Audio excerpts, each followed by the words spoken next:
install a trunk mat from my 1966 Mustang. You'd think it'd be a 30-second clip, unroll the mat, drop it in the trunk, and close it, and you're done, and that's pretty much what it takes. Except real quick, I just wanted to cover what this video was going to be. I had taken some cardboard and cut a template out of the trunk, and then I had traced that over some MDF, and I'd cut that out, and I started making a false floor, or whatever you want to call that, for the trunk, and then I was going to cover that in carpet, like speaker box carpet. But I wasn't happy in how that was turning out.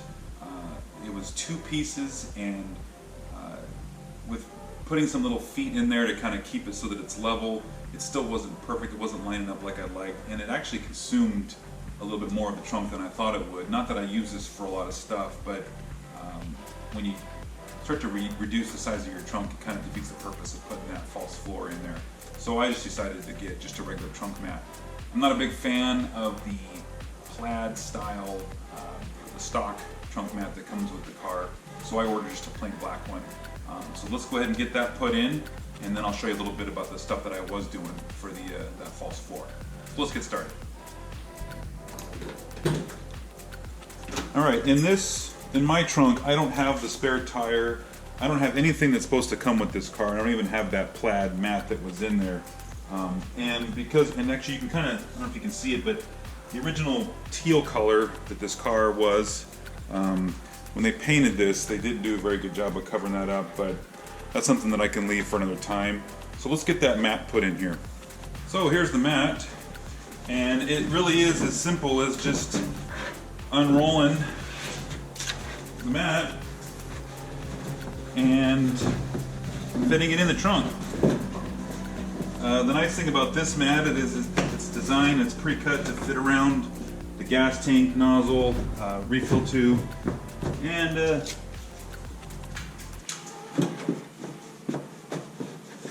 there it is. There's not much to it. Pretty simple. It does clean up the trunk a little bit, makes it a little bit nicer. It's the way it's cut out for the frame pieces, for the wheel well, it works out. This wasn't very expensive, so I'm not expecting some OEM type of fit, but really, for the money, this works out pretty good. You can also buy them with a logo. I thought about getting the one with the GT350, that snake logo, to kind of go with the rest of the theme of this car, but you know what? This is good enough.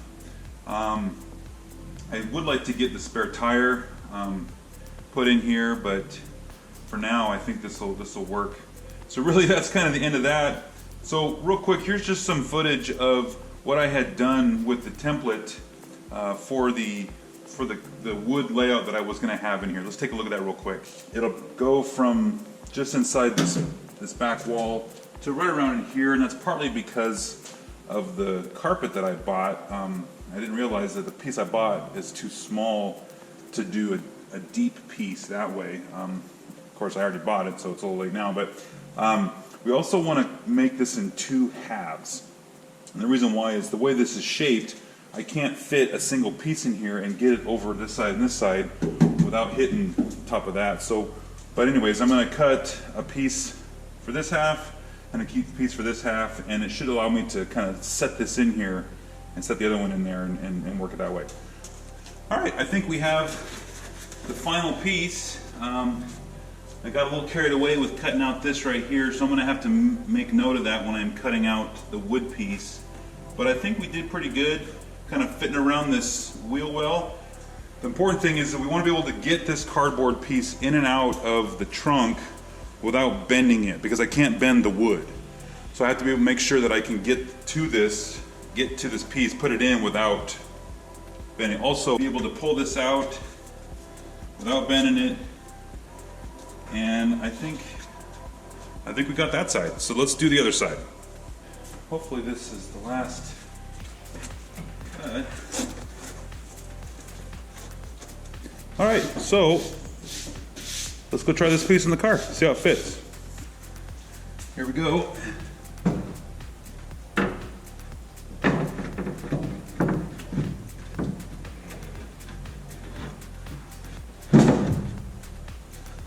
Wow, that came out nice. I think we can do the next piece. All right, put the last piece in here.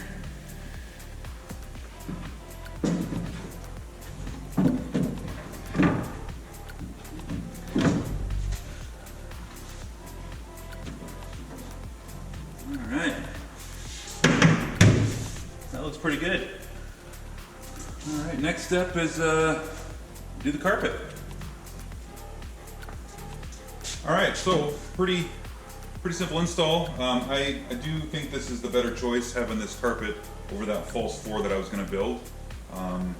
But other than that, this was a really, I mean, this is probably got to be the easiest mod that we've done so far. I think anybody can unroll that carpet and throw it in the trunk.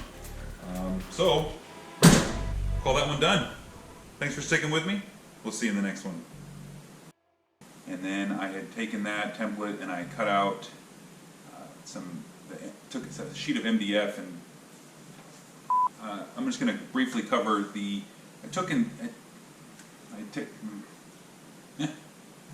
and where it was going to be 2 pieces, and then I was going to, well, I had, oh gosh.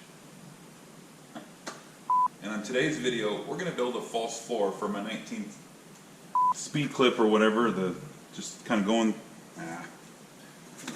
that's not what I want to say. Plaid pattern vinyl carpet, or some sort of linoleum looking, no, it's not linoleum.